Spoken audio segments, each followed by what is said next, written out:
A paz de Cristo, meu irmão, minha irmã, que Deus possa te abençoar.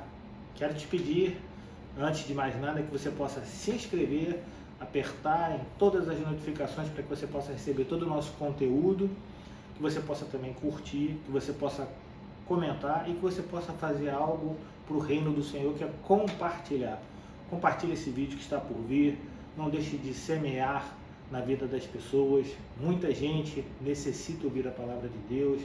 Então você que já está inscrito no canal, amém, Deus te abençoe. Você que não está e vê nossos vídeos, quantas pessoas veem nossos vídeos e veem os versículos da manhã, também os nossos shorts, todo dia às 6 horas da manhã são lançados, que não estão inscritos. Deus abençoe e abençoe a vida de outro também. Amém? Que Deus possa te abençoar rica e abundantemente. Pode rodar a vinheta em nome de Jesus. Deus abençoe.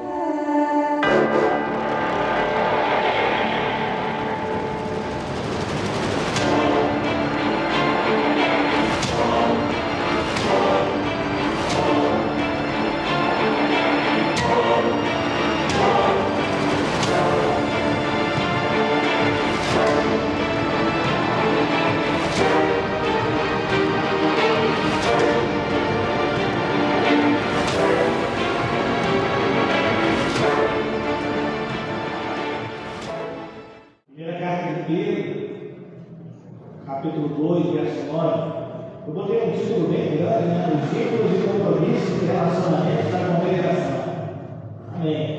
A congregação, a igreja, ela tem vínculos e compromissos de relacionamentos com algumas pessoas. A gente vai estar tratando isso nessa noite, em nome de Jesus, para a gente entender quais são esses compromissos, esses vínculos com essas pessoas que a gente se relaciona enquanto igreja. 1 Pedro, capítulo 2, verso 9. Diz assim: vocês, porém, são geração eleita, sacerdócio real, nação santa, povo de propriedade exclusiva de Deus, a fim de proclamar as virtudes daquele que os chamou das trevas para a sua maravilhosa luz. Verso 10. Antes, vocês nem eram povo, mas agora são povo de Deus. Antes, não tinham alcançado a misericórdia, mas agora alcançaram misericórdia. Pai, muito obrigado, Senhor, por essa noite, por esse momento em que estamos com os nossos ouvidos atentos a ouvir, Senhor, a ministração que vem, Senhor, do fundo do seu coração para cada um de nós, Senhor, que o Senhor possa falar conosco nessa noite, Senhor, que possa ser uma palavra aí, Pai, de estudo, Pai, de edificação, de engrandecimento, Pai, para cada um de nós. Que o Senhor possa tirar de nós, limpar de nós, varrer de nós, Senhor, qualquer coisa que não seja proveniente de Ti, Senhor, que possamos receber, Senhor, a porção dobrada da Tua palavra em nossas vidas, Senhor, para que a gente possa ter porção dobrada, Senhor, também, da graça para podermos andarmos, Senhor, sempre, Senhor, em liberdade de vida, Pai, em liberdade contigo, Pai, em nome de Jesus. Fala aos nossos corações, Senhor. Fala, Senhor, à congregação, Senhor, sobre os nossos vínculos, os compromissos, daqueles relacionamentos que nós temos, Senhor. Que o Senhor possa falar com cada um de nós, seja conosco nesse momento, Pai. Pai, não se afaste de nós, Senhor, que o Seu Espírito se faça presente, tenha liberdade nesse lugar, Senhor, para falar com cada um de nós, Pai. Então, em nome de Jesus, Senhor, fala ao coração do Teu povo, Senhor, que está aqui sedento para Te ouvir, Pai. Que nada, Senhor, possa tirar, Senhor, a nossa concentração, Senhor. Que nada possa tirar, Senhor, esse tempo que a gente tem, Senhor, para ouvir a Sua palavra, Senhor, do norte, daquilo que a gente veio aqui fazer, Senhor, ouvir a Tua mensagem, Senhor. Pai, em nome de Jesus, Senhor, também não seja uma pedra de tropeço, não seja alguém para atrapalhar aquilo que Tu tens a falar do Teu povo, Pai.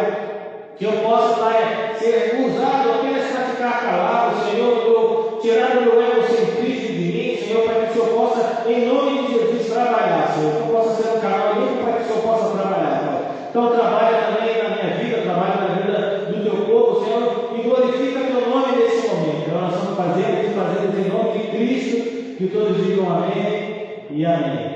Graças a Deus, podemos sentar. Nós, eu e você, o homem, nós fomos moldados a viver em uma sociedade.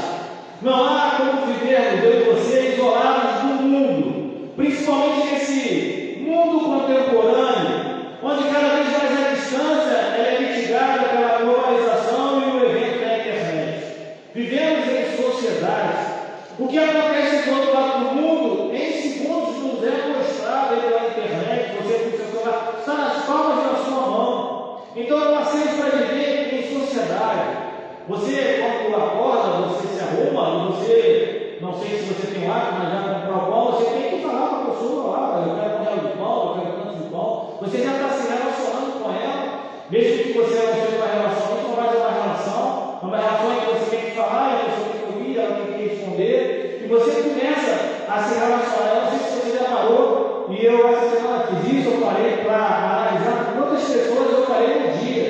E quando eu cheguei à conclusão, eu tinha falado com mais de 30 pessoas, só naquele dia, assim, diretamente, pessoas do supermercado, pessoas do trabalho, pessoas da igreja, pessoas do meu relacionamento, pessoas da minha casa. Eu tinha falado com mais de 30 pessoas. Então a gente está se relacionando o tempo todo. Nós somos moldados a vivermos em uma sociedade. Não há como vivermos sozinhos, não há como vivermos isolados. E a igreja é a mesma coisa. A igreja é um organismo vivo. E ela também possui vínculos e se relaciona com o interno, e ela se relaciona também com o externo. A igreja tem esses vínculos e relacionamentos com o interno, com a própria igreja e com o externo. Você possivelmente sabe a finalidade, outras finalidades que a igreja tem, o porquê que nós nos reunimos aqui de domingo após domingo, nós estamos nos reunindo aqui na casa do Senhor. Tanto sabe que você, e sabe disso profundamente, que você podia estar em casa, você não está. Você está aqui na casa do Senhor. Você está descansando em Deus, não descansando aí numa cama, não envolto aí no edredom, deitado numa cama, não dormindo, ou até mesmo se divertindo, mas você escolheu estar aqui na igreja, escolheu estar na igreja de Cristo.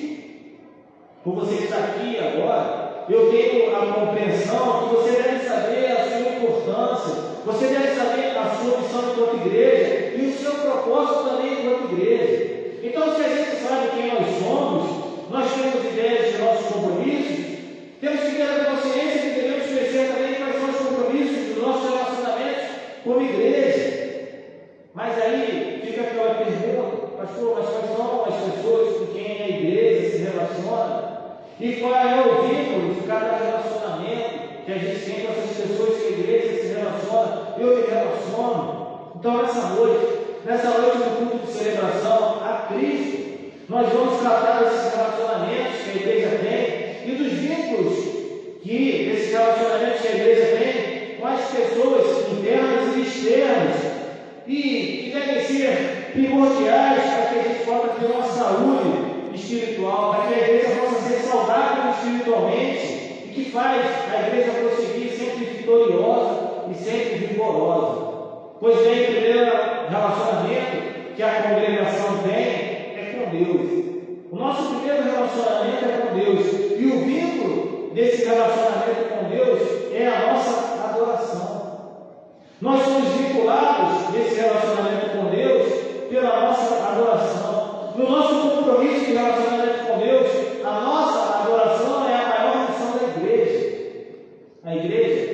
A igreja é um lugar separado, é uma congregação, para a gente poder estar adorando ao Senhor. É o maior compromisso da congregação na relação com Deus, é a adoração. Devemos adorar ao Senhor. O centro de todas as coisas que são praticadas na igreja não é o homem. O centro de todas as coisas que são praticadas na igreja é Deus. Sempre será Deus. Na igreja de Cristo é Deus. Nós somos pessoas voltadas para Deus. A igreja de Cristo é voltada para Deus. Algumas pessoas, de forma errônea, elas entendem que a evangelização é o maior compromisso que a igreja tem. A evangelização é hiper importante, super importante, mas essas pessoas estão enganadas. Missões existem para salvar um povo que adora. A nossa adoração é exclusivamente centrada em Deus. Então, devemos ter nesse relacionamento com Deus o entendimento que o nosso vínculo é de adoração. Por mais que você vá para fora, faça missões, no seu relacionamento com Deus, o que vai permear ele é a sua adoração. Quando a gente analisa o livro de Apocalipse, a gente observa a igreja em adoração, aquele que está assentado no trono. Apocalipse diz que a igreja está em adoração ao Deus vivo e verdadeiro.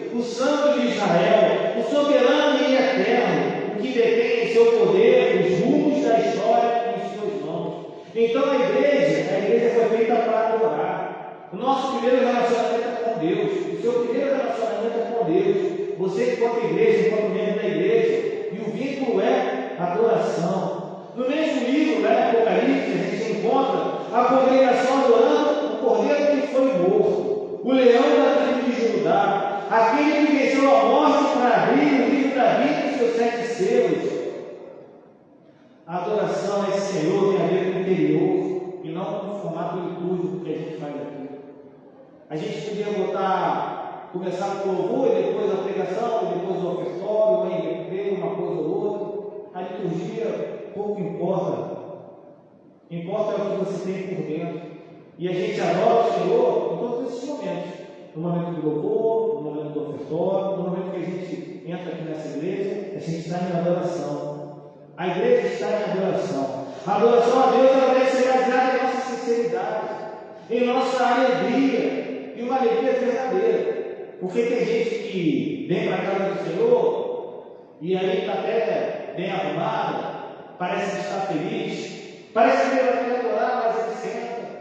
E aí, como um bispo da denominação falou, na igreja dele, ele falou que lá, quando ele começa a pregar, já tem pelo menos umas 10 pessoas lá na frente, nos bancos da frente, e elas pegam seus cadernos, pegam aí suas canetas e começam a anotar. E ele fala que é a banca examinadora, que fica examinando o que ele fala. E ele fala que isso é importante, que a gente deve fazer isso realmente para poder compreender o que o pastor está lá pregando, o que realmente está pregando. Mas ele falou que algumas dessas pessoas começam a apontar para o pastor, às vezes quando ele fala determinadas coisas, não que não sejam bíblicas, mas quando ele começa a falar determinadas coisas, e aí algumas pessoas questionam ele, e ele fala que, olha, nós devemos adorar em todo o tempo, o ensino é importante, a adoração é verdadeira, e tem que ser verdadeira. A gente não pode vir para a igreja para querer achar uma brecha naquilo que é falado, naquilo que é feito. A gente tem que ir para adorar. A gente tem que ir para louvar, a gente tem que ir para agradecer a Deus. O culto a Deus ele não é um show, também não é um funeral. Tem gente que entra ali e parece bem amarrada, bem empurrada. Aqui a gente não pratica nenhum tipo de show, nenhum tipo de funeral é praticado nesse lugar. O que a gente pratica enquanto igreja e a apresentação da nossa adoração não é para agradar nenhum tipo de homem. Senão a gente vai estar praticando os fariseus quando adoravam. Os fariseus eles queriam que os outros olhassem para ele, olhassem para o que eles estavam fazendo, mas eles não estavam produzindo uma adoração verdadeira. Tudo aquilo era fruto de um legalismo explícito, de agrado aos olhos humanos. A igreja de Cristo, ela nasceu e cresceu e deve andar sempre vigorosa para adorar ao Senhor nosso Deus. João capítulo 4, no verso 20 até o verso 26, diz assim: nossos pais adoravam neste monte, mas vocês dizem que é em Jerusalém o lugar onde se deve adorar. Verso 21 de João 4. Jesus respondeu: mulher, acredite no que digo, vem a hora em que nem neste monte, nem em Jerusalém vocês adorarão o Pai. Vocês adoram o que não conhecem, nós adoramos o que conhecemos, porque a salvação vem dos judeus. Verso 23, mas vem a hora, e já chegou, em que os verdadeiros adoradores adorarão o Pai em espírito e em verdade. Porque são esses que o Pai procura para seus adoradores. Deus é espírito, e é necessário que os seus adoradores o adorem em espírito e em verdade. Verso 25, a mulher respondeu: eu sei que virá o Messias, chamado Cristo. Quando ele vier, nos anunciará todas as coisas. Verso 26. Então Jesus disse: eu sou o Messias, eu que estou falando com você. Aqui a gente encontra Jesus informando a mulher samaritana o que não é adoração. Lá no verso 20, está escrito: nossos pais adoravam neste monte, mas vocês dizem que em Jerusalém é o lugar onde se deve adorar. Aqui Jesus informa que a adoração não é centrada em lugares sagrados. Não importa o lugar onde se adora, se é neste ou naquele monte, não há um lugar especificamente sagrado, e nem um lugar mais sagrado que o outro. O que existe é o conteúdo da sua adoração com Cristo. O que existe é o conteúdo e a essência da adoração que você tem pelo Cristo reto. Não é o lugar que certifica o fruto da adoração, mas é a atitude do adorador. É isso que Cristo fala no verso 20. No verso 22, ele fala da racionalidade da adoração a Deus. Nós devemos adorar com entendimento claro e cristalino na figura do adorado de nossas almas. Adoramos a quem? A Cristo. Naquela época que havia uma adoração vazia, era uma adoração incompreensível daquele que deveria ser adorado. Uma liturgia fria, totalmente desprovida de entendimento.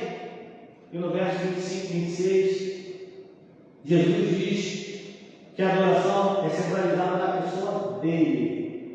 Então, Jesus disse: eu sou o Messias, eu que estou falando com você. É nele, é na pessoa dele. A verdadeira adoração é a Cristo Jesus. Cristo é o centro do nosso louvor. Cristo é o centro do nosso culto. Os samaritanos, eles adoravam o Messias, mas não o conheciam. A gente às vezes tem que parar para pensar se realmente a nossa adoração tem feito a gente se aproximar de Deus. Se ela não é vazia, se ela não é fria, se ela não é litúrgica, se é uma adoração de uma prática reiterada de tempo que a gente não investe, mas gasta.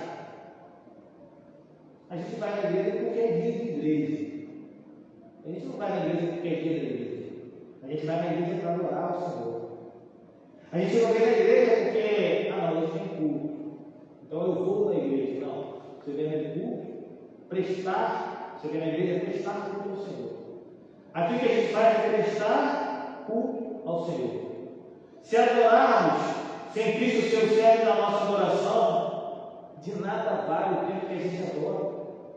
Porque a figura central da nossa adoração é Cristo Jesus. O louvor que foi feito aqui em cima não é para te entreter, não. O ofertório não é para te adorar também, não. A mensagem também não é para te agradar. Tudo na prestação de culto é feito para adoração a Cristo Jesus. Tudo que é feito aqui é feito para adorarmos a Cristo Jesus. A nossa adoração, conforme Jesus diz no verso 24, ela precisa ser pautada na palavra de vida. Se não for assim, ela é reprovável, ela é abominável. Deus não se preocupa com os exteriores históricos, porque a busca de Deus é pela verdade no íntimo daquele que adora, no íntimo do adorador. A adoração a Deus, ela precisa de sinceridade, ser sincera, precisa ser em espírito, precisa ser de todo o coração, precisa ter ímpeto, precisa ter entusiasmo. Muita gente dentro da igreja, muita igreja fria, morna, ácida, árida. Nada disso faz parte da adoração a Deus. Essa semana eu me lembrei, 1 Coríntios 13, que Paulo fala sobre amor, né? Ele fala que, eu não sei se o amor tudo suporta, isso todo mundo sabe, mas tem uma hora, tem um trecho que ele fala que, mesmo que você queira o seu corpo, se não for por amor, de nada vale. Então, nem que você dê a vida, se não tiver amor, nada vale. E o amor que Paulo está falando não é um amor eterno, ele está falando do amor a Deus.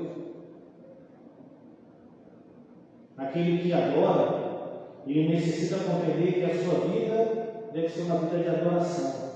Porque Cristo procura adoração. Cristo procura aquele que o adore em espírito e em verdade. Quem é adorador, ele já tem a prática da adoração enraizada em sua vida. Ele adora em todo o tempo. A adoração ela não pode ser apartada do adorador. Não tem como adorar sem ter o adorador. Não, eu adoro a Deus, mas não tem relacionamento com Deus. Que adoração é essa se você não tem relacionamento? Como é que você não entende isso?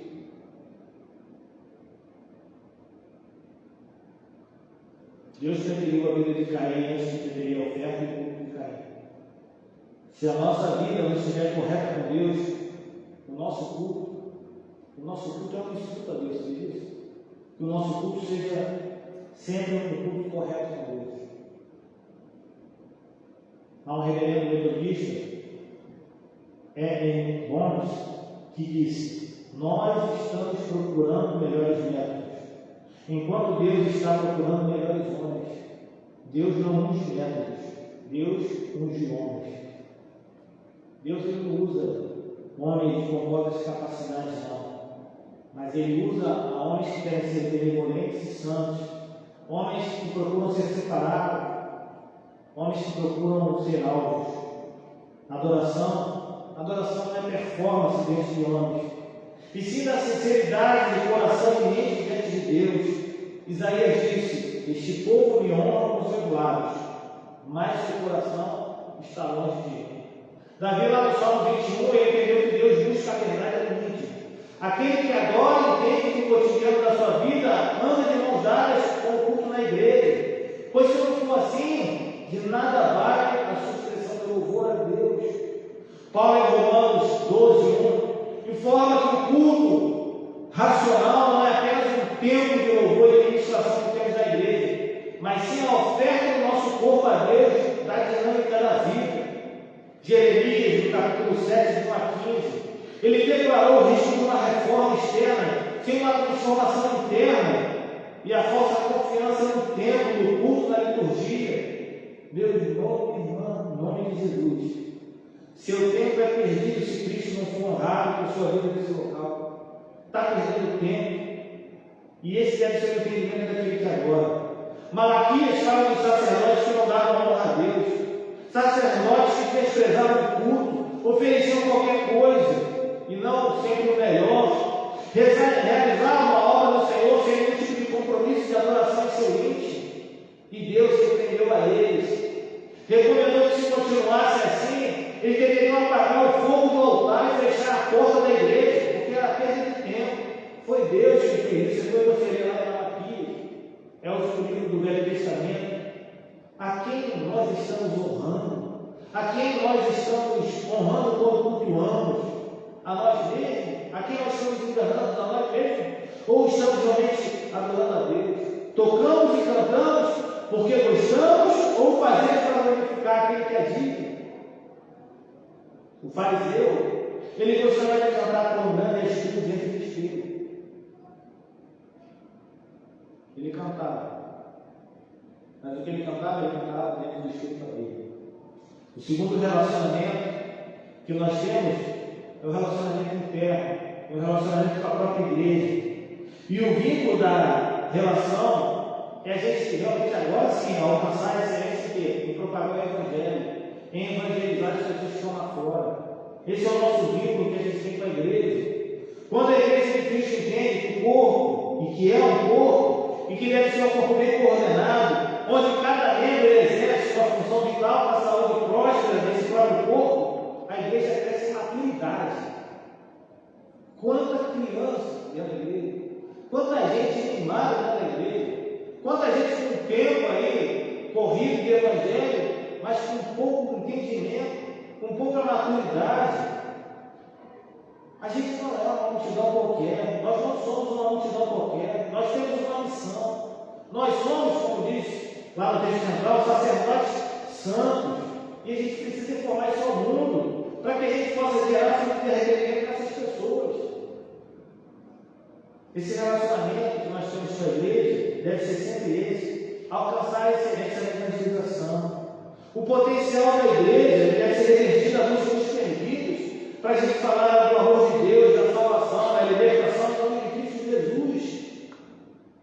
Proclamar o Evangelho, as boas novas, é a função do sacerdote santo, e cada um de nós é um sacerdote. Cada um de nós exerce o sacerdócio. Quando a igreja entende isso, a igreja ela consegue frutificar para a glória do reino. A igreja, ela sempre cresceu. Se você reparar, a gente está no 2022 e a igreja ela sempre cresceu. Ela nunca deixou de crescer, sabe por quê? Porque sempre houve sacerdotes santos e houveram sacerdotes santos que espalharam a palavra de vida. A gente não pode, de jeito nenhum, nos furtarmos a deixarmos o legado da palavra de Cristo para esse mundo. A igreja ela existe para nutrir e treinar os crentes. Um cristão fora da igreja é presa fácil do nosso meio, porque a igreja é o nosso mundo de proteção. Paulo escreve lá na carta a igreja de Éfeso, lá no capítulo 4, de 11 a 18, informando que a igreja é um povo de aprendizes que devem ser instruídos para servir uns aos outros. A igreja realmente tem pastores que estão vocacionados, mas não é exclusividade do pastor esse serviço da obra. Todos nós somos sacerdotes reais. Jesus ele não apenas evangelizou, mas ele discipulou, treinou um grupo de 12. De 12, olha quantos milhões de pessoas nós somos hoje, no mundo todo. A congregação, a igreja, ela não é uma massa disforme de pessoas, sem um objeto fixo quanto à sua responsabilidade na igreja. Uma vez eu vi uma igreja que discipulado não é crescimento, discipulado é vida, é caráter. A gente pode ter conhecimento profundo das Escrituras, temos até diplomas de seminários teológicos, mas se a gente não tiver esse mundo de fé, se a gente não proclamar e sermos proclamadores do reino da luz, de nada vai servir nosso crescimento, de nada serve. O que Jesus falou para os discípulos? Olha, vão e façam discípulos. E assim a gente está continuando a missão deles. A gente continua como igreja a missão que Jesus encarregou aos apóstolos. Nós somos apóstolos, não existe nada apóstolo. O último foi Paulo. Estão falando aí, que falam aí é mentira. Aqueles que se dizem apóstolos é mentira, eu vou pregar sobre isso, sobre apostolado. O apostolado acabou com Paulo. E eu tenho como provar isso e vou fazer uma pregação sobre isso. O último apóstolo de Cristo foi Paulo. Nós somos a igreja de Cristo. Podemos ter presbíteros, pastores, bispos. Tem gente que entende que o crescimento da igreja é por número. Quantos membros eu ouvi bastante isso? Quantos membros tem na nossa igreja? Quantas pessoas tem na nossa igreja? Aí quando eu vim para cá, eu falei meio envergonhado de falar que tinham 8 pessoas. Aí eu falei assim, pastor, coisa. Aí me chamaram para pregar numa igreja grande. Aí eu comecei a falar, olha, eu sou pastor de uma igreja onde tem 8 pessoas, 4 são da minha família, e 4 não são. Peço oração para a igreja pela igreja, que eu estou lá pastoreando. E as pessoas oraram lá, algumas pessoas me mandaram, dizendo que estavam orando pela igreja. E eu comecei a fazer isso, para que as pessoas orassem para que o trabalho crescesse em graça, não em número. O crescimento sempre deve ser sem graça. Para quê? Para que a gente possa alcançar pessoas que têm a graça de Cristo em elas, mas para a gente poder falar dessa graça. A graça que nos alcançou, ela está disponível. Tem igreja que parece uma creche de criança espiritual, não tem maturidade na fé. É só louvor, luz apagada, movimento para cá, movimento para lá. Mas quando vai pregar, vai a Deus. Tem igreja desnutrida, as pessoas saem de lá com fome. A palavra não é consumida, e quando ela é muito de vez em quando. Tem outras igrejas que parecem como social. As pessoas desviam, né, e param lá, né, para usufruir do serviço. Não, eu vou lá e tal, pô, quero ver tudo direitinho e tal. Aqui não é um clube social, gente. A igreja não é um clube social. Você pode estar pensando, mas eu venho aqui na igreja, eu estou na igreja, você está me batendo. Não, eu estou só ensinando. Só estou falando aquilo que Deus pediu para eu falar. Tem igreja que parece arte. As pessoas vão para ver o espetáculo.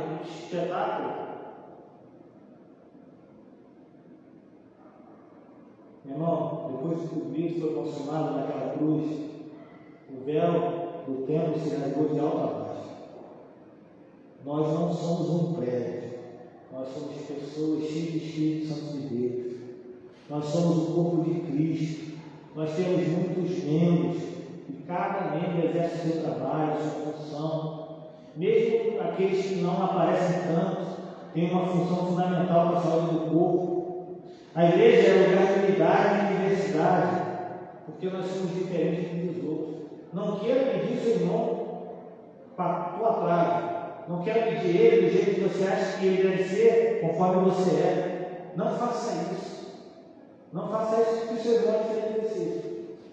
Seu irmão é totalmente diferente de você, mas ele continua sendo igreja e a igreja é com você. Terceiro e último relacionamento é com o mundo. Sabia que nós temos um relacionamento com o mundo?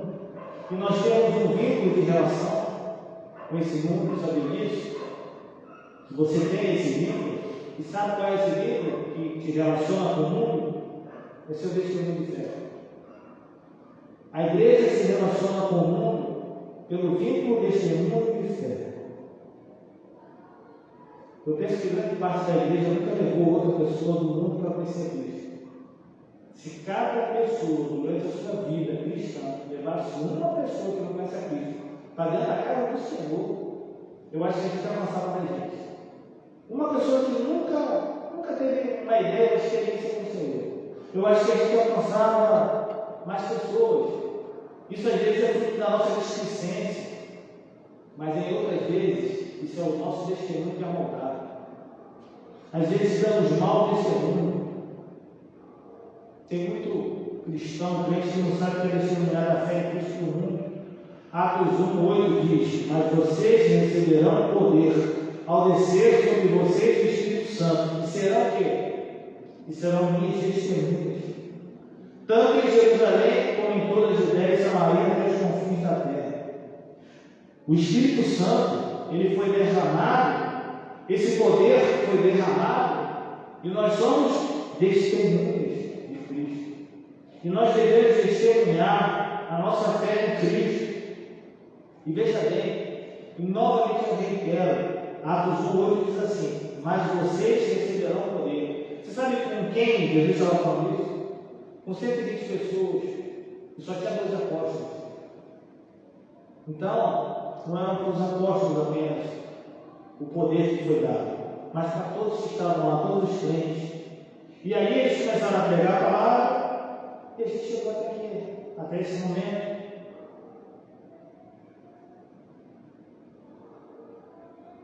Os crentes eles devem estar envolvidos com os descrentes todos os dias, para a gente dar um testemunho, que não é o inverso. A igreja deve ser sal e luz do mundo. E assim Jesus nos diz que nós seremos. Como sal exerce uma função e uma influência invisível, e como luz, uma influência visível. A gente deve evangelizar os perdidos. Nós devemos, enquanto igreja, evangelizar as pessoas que estão perdidas. Eu estou querendo fazer um movimento evangelístico aqui na igreja, tirar um dia, a gente fazer sair para poder evangelizar. Mas nós aqui, não precisa chamar ninguém lá do São Paulo, ninguém do Maria. A gente promoveu um dia para a gente fazer uma evangelização. Nós precisamos evangelizar. Como igreja, nós somos herdeiros desse legado e desse encargo que foi dado para cada um de nós, para a gente dar continuidade à igreja, para a gente poder pregar o Evangelho até os confins da terra. Estevão e Filipe eram diáconos, mas foram pregadores ungidos, pessoas que falaram do amor de Deus, levaram o amor de Deus, testemunharam a Deus com suas vidas. O povo ia ouvindo a palavra, ia se dispersando, mas ia pregando também. Nós devemos ser multiplicadores da palavra de Cristo. Eu não sei se você parou para pensar, mas demorou 300 anos até que o Império Romano todo, ou pelo menos na sua maioria, fosse convertido ao cristianismo. Até que o imperador se converteu ao cristianismo. 300 anos se passaram. É um trabalho árduo, é um trabalho de formiguinha. Havia perseguição, esfriamento de alguns, mas a palavra sempre prosperou. E sempre foi também fruto de testemunho de fé de cada irmão. Isaías 44:5 fala do compromisso de todo aquele que foi revestido com o poder do Espírito de falar e viver. Não adianta você falar que é crente, que é cristão, que é da igreja tal, se você não viver. Se você não viver Cristo em você, se você não deixar Cristo viver em você. Nós evangelizamos com o nosso testemunho de fé. Você pensa que não? Você pensa que quando você sai as pessoas não estão te vendo? Você pensa que as pessoas não olham para você? Não te conhecem? Você pode ter certeza que alguém te conhece, alguém sabe da sua vida, alguém te viu, alguém sabe que você é crente. Ou se não souber, pelo teu palavreado, pela sua atitude, ela vai te perguntar: irmão, você é cristão? Você é crente? Qual igreja você é? Quando isso acontecer, você está no caminho certo. Quando isso acontecer na sua vida, você vai ver que você está no caminho certo. Paulo diz que nós somos cartas vivas. E nós somos as cartas vivas escritas com as mãos de Cristo, para a gente transbordar o mundo do Evangelho que liberta, que salva, que cura, que transforma. E esse encargo é pessoal. Cabe a mim, cabe a você. E não há como a gente esperar mais.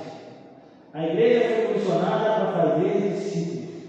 Temos que ir, sermos dinâmicos, práticos e completos na nossa missão.